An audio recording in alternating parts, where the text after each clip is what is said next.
അസ്സലാമു അലൈക്കും വറഹ്മത്തുള്ളാഹി വബറകാതുഹു. പ്രിയപ്പെട്ടവരെ, നമ്മൾ ദുആ ചെയ്യുമ്പോൾ ഏത് രൂപത്തിലാണ്, എങ്ങനെയാണ് കൈപിടിക്കേണ്ടത്, വിശാലമായി പഠിക്കേണ്ട കാര്യമാണ്. മഹാന്മാർ വളരെ വിശാലമായി തന്നെ കിതാബുകളിൽ അത് പറഞ്ഞു തരുന്നുണ്ട്.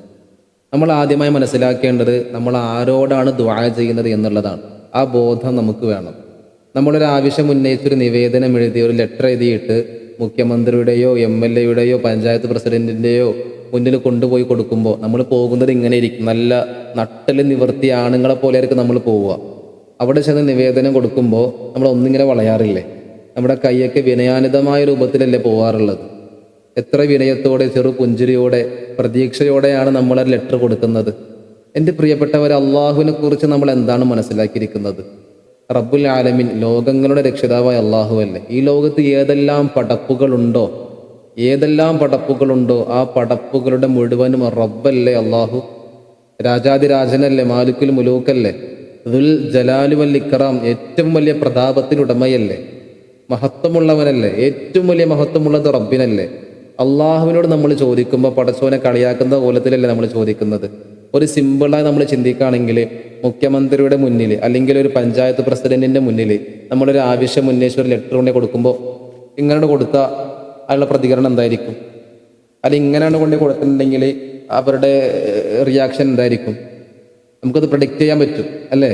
അവരെന്തായിരിക്കും ചെയ്യുക എന്നുള്ളത് നമുക്ക് മുൻകൂട്ടി കാണാൻ പറ്റും. റബ്ബിന്റെ മുന്നിൽ നിൽക്കുമ്പോൾ എൻ്റെ പ്രിയപ്പെട്ടവർ, ഒരിക്കലും പടച്ചോനെ കളിയാക്കരുത്. നമ്മുടെ പല ദുആകളും അള്ളാഹു സ്വീകരിക്കാതിരിക്കുന്നത് ഒരുപക്ഷെ അദബില്ലായ്മ കൊണ്ടായിരിക്കാം.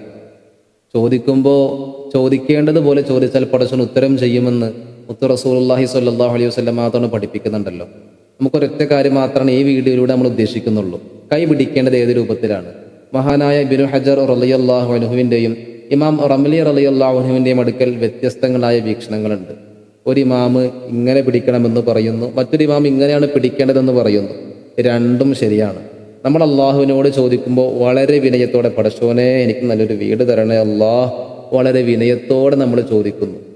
റംലി ഇമാമിൻ്റെ അഭിപ്രായ പ്രകാരം നമ്മൾ പടച്ചോനോട് ചോദിക്കുമ്പോൾ വലിയ വലിയ കാര്യങ്ങളല്ലേ ചോദിക്കുന്നത്? അല്ലാഹു തആല വലിയ വലിയ കാര്യങ്ങളുമല്ലേ നമുക്ക് നൽകുന്നത്? അപ്പോൾ ഇങ്ങനെയും പിടിക്കാം. ഏതായാലും രണ്ട് ഇമാമിയങ്ങളുടെയും അഭിപ്രായ പ്രകാരം കയ്യിൻ്റെ മുൻവശം കൊണ്ടാണ് അള്ളാഹിലേക്ക് ചോദിക്കേണ്ടത്. അല്ലാതെ ഇങ്ങനെയല്ല, അല്ലെങ്കിൽ ഇങ്ങനെ പിടിച്ചുകൊണ്ടല്ല, അല്ലെങ്കിൽ ഒരു കൈ മറ്റൊരു കൈയിൻ്റെ മുകളിൽ വെച്ചത് കൊണ്ടല്ല. ഇങ്ങനെ ഒരു കൈയിൻ്റെ മുകളിൽ മറ്റൊരു കൈ വെച്ചത് കൊണ്ട് ആ മനുഷ്യൻ്റെ ദുആ അള്ളാഹു സ്വീകരിക്കൂല എന്നൊന്നും പറയാൻ കഴിയൂല കേട്ടോ. അങ്ങനെയൊന്നും ആരും തെറ്റിദ്ധരിക്കരുത്. ഏതായാലും ഈ കോലത്തിലൊന്നും പിടിക്കാൻ പാടില്ല. നമ്മൾ കൊറോണ സമയത്ത് ഖുനൂത്ത് ഓതിയിരുന്നു 5 വഖ്ത് നിസ്കാരത്തിലും. ഇങ്ങനെയല്ലേ പിടിച്ചത്?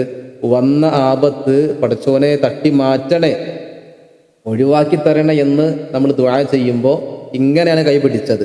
ഒരുപക്ഷെ നമ്മൾ ഇങ്ങനെ പിടിച്ചിട്ട് പടച്ചോനെ വീട് തരണേ എന്ന് പറയുമ്പോൾ പടച്ചോൻ തരോ? പ്രിയപ്പെട്ടവരെ, നമ്മൾ കൈ പിടിക്കേണ്ടത് ഈ രൂപത്തിലോ അല്ലെങ്കിൽ ഈ രൂപത്തിലോ ആണ്. ഈ രണ്ട് രൂപത്തിലും ഏറ്റവും ശ്രേഷ്ഠമായത്, വളരെ ശ്രേഷ്ഠമായത് ഈ രൂപത്തിൽ പിടിക്കലാണെന്ന് മഹാന്മാർ ഫിഖ്ഹിന്റെ ഗ്രന്ഥങ്ങളിൽ നമുക്ക് പഠിപ്പിച്ചു തരുന്നുണ്ട്. ഇൻഷാ അല്ലാഹ് ഈ പഠിച്ച ഇൽമ് നിങ്ങൾ മറ്റുള്ളവർക്കും പകർന്നു കൊടുക്കുക. നമ്മുടെ ദുആ സ്വീകരിക്കണമെങ്കിൽ ഒരുപാട് അദബുകൾ പാലിക്കേണ്ടതുണ്ട്. ഇൻഷാ അല്ലാഹ് ചോദിച്ച് മനസ്സിലാക്കി പഠിക്കണം, അറിവുള്ളവരുമായി ചർച്ച ചെയ്യണം. അല്ലാഹു തആല നമ്മുടെ എല്ലാ ദുആകളും പരിപൂർണമായും അല്ലാഹു തആല സ്വീകരിക്കുന്ന ദുആകളായി അല്ലാഹു നമ്മിൽ നിന്ന് സ്വീകരിക്കട്ടെ. ആമീൻ യാ റബ്ബൽ ആലമീൻ. ദുആ വസിയത്തോടെ അസ്സലാമു അലൈക്കും വറഹ്മത്തുള്ളാഹി വബറകാതുഹു.